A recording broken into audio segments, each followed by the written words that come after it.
Chers amis, bonjour. Si je vous dis 88 miles per hour ou 1,21 gigawatts, bien évidemment, je parle de Retour vers le futur. Retour vers le futur. Back to the future. Marty McFly, Doc Brown, vous nous avez reconnus, on est super bien déguisés. Mais là, on est vachement loin, parce que la route, elle est trop courte pour atteindre 88 miles à l'heure. Il faut reculer. Tout à fait. Et on va vous faire la démonstration dans pas longtemps. Tout de suite, on passe donc au courrier, aux commentaires des spectateurs. Et donc là, j'ai un truc très sympa. Crypto, ça fait des émules. Ça a plu ? Ça fait des émules. Quand même, vous avez fait une vidéo, sérieusement, de 7 minutes sur un cendrier. Et la personne dit, et moi qui croyais que j'avais touché le fond quand j'ai regardé une analyse de la salière de Luke sur Tatooine, je savais même pas que ça existait, sérieux. En même temps, on a fait un podcast sur un cendrier, c'est pas pour inciter les gens à fumer. Hein. Je sais pas si, non. Bon, voilà. Non, pas les gens non plus. Non. Bon, en tout cas, retour vers le futur et retour vers donc le passé. Podcast, Voilà. ce que tu nous as amené, c'est quelque chose qui me parle. Ouais, alors là, c'est une réplique non officielle, je précise, et donc qui n'est pas tirée du tournage, du fameux convecteur temporel.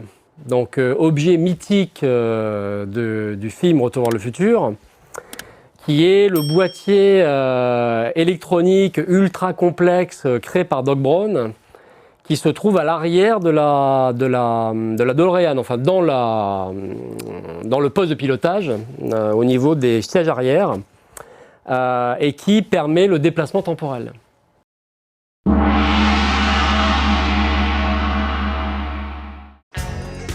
30 years ago, one phenomenon was taking the world by storm.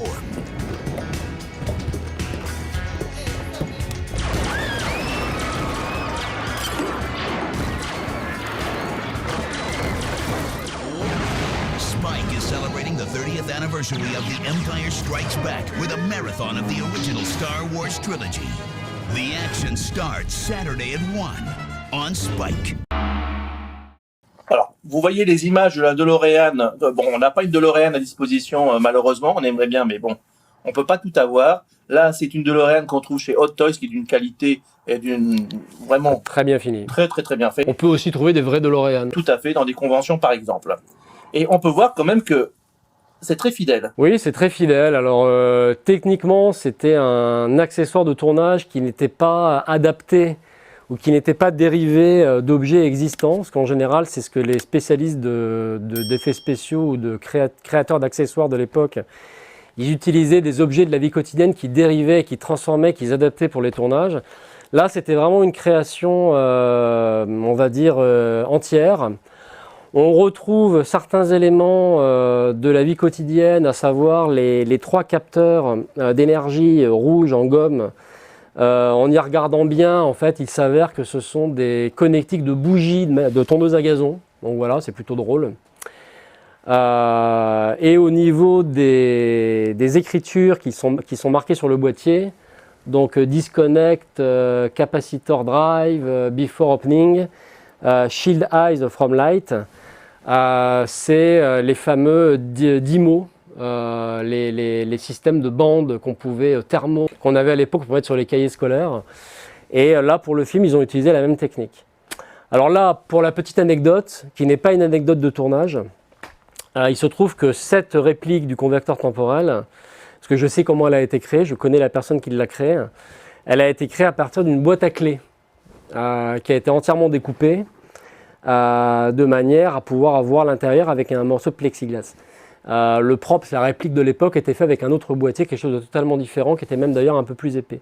Et si ma mémoire est bonne, il y avait un tuyau en plastique au-dessus qui reliait le convecteur temporel à la DeLorean directement.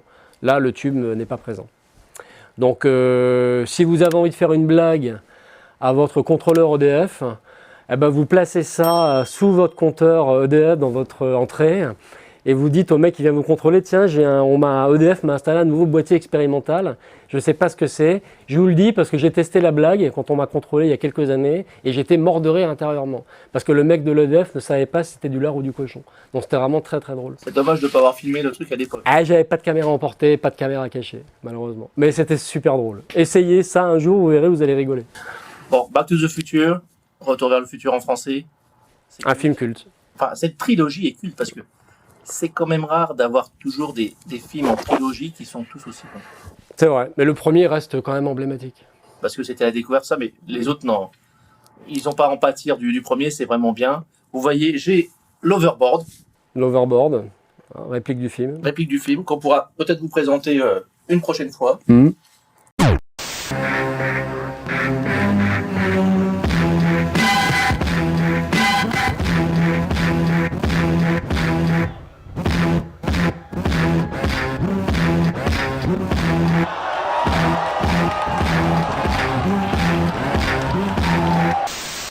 Bah, ce qui était drôle dans le film, c'est que tout était plus ou moins réel. Cette scène du futur se passe en 2015, alors maintenant ça nous paraît drôle, bon, à quelques années en arrière. Mais cet overboard était estampillé Mattel dans le film, ce qui était quand même amusant. Et si ma mémoire est bonne, Marty McFly, qui est poursuivi par les descendants de Biff Tannen, essayent de leur échapper. Ils ont eux aussi des overboards hyper futuristes, hyper perfectionnés. Et Marty, lui qui vient du passé, bah, il n'en a pas. Et il pique à une petite fille à Hill Valley, le Hill Valley du futur, sa trottinette. Il arrache le manche et il récupère la trottinette overboard de la petite fille et il en fait un overboard skateboard à lévitation. Voilà, je l'ai. Je pense que voilà, tous ceux qui ont vu le film se souviennent de la scène. Elle est quand même assez connue dans le 2. Et ben c'est un bel objet. Et il me semble que ce petit overboard Mattel, il revient dans le 3, quand ils sont sur les lignes de chemin de fer. Il faut que Marty aille sur l'extérieur, donc aille de la DeLorean à la locomotive qui est lancée à pleine vitesse. Et pour pouvoir y aller, il utilise l'overboard. Voilà, et donc de belles pièces à avoir. C'est sûr. Ouais, alors. Et on vous présentera d'autres choses sur Retour vers le futur. C'est des choses qu'on aime bien et on a quelques petites pièces comme ça. Nous, dans notre émission, on est passionnés d'objets, de cinéma et de répliques réelles. C'est notre dada. Voilà, c'est un peu notre truc. Merci de nous avoir suivis. Je vous dis à très bientôt. À la semaine prochaine. Abonnez-vous. Si vous avez des messages, l'adresse c'est juste après. Quoi d'autre? Au prochain épisode. Au prochain épisode.